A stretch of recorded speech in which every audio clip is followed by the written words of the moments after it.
আসসালামু আলাইকুম। আপনারা ভালো আছেন? আমিও ভালো আছি। আমি আজকে প্যারা সন্দেশ বানাবো। সামান্য একটু পানি দিয়ে আমি হাফ কিলো দুধ দিয়ে দিলাম। এই দুধটা উষ্ণ গরম হবে, গরম হয়েছে। এখন আমি 40 গ্রাম দুধ দিয়ে দিলাম।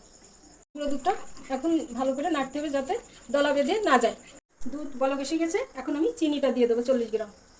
এখন আমি কর্নফ্লাওয়ার হাফ চামচ পানিতে গুলিয়ে দুধের ভিতরে ঢেলে দিতাম যাতে দুধটা তাড়াতাড়ি ঘন হয়ে যায় এবং মসৃণ হয়। এখন আমি এলাচের গুঁড়া দিয়ে দিলাম, এতে স্বাদও হয়, বেশ ফ্লেভারও আসে। খুব গরম, একটু মেখে নিতে হবে, গরমে হাত দিতে পারছি না। সন্দেশ বানানোর মতো ডো রেডি হয়ে গেছে। এখন আমি সন্দেশের ভিতরে কিশমিশ দিয়ে দিলাম। প্যারা সন্দেশ বানানো হয়ে গেছে। আজকের মতো ভিডিও এই পর্যন্তই। খোদা হাফেজ।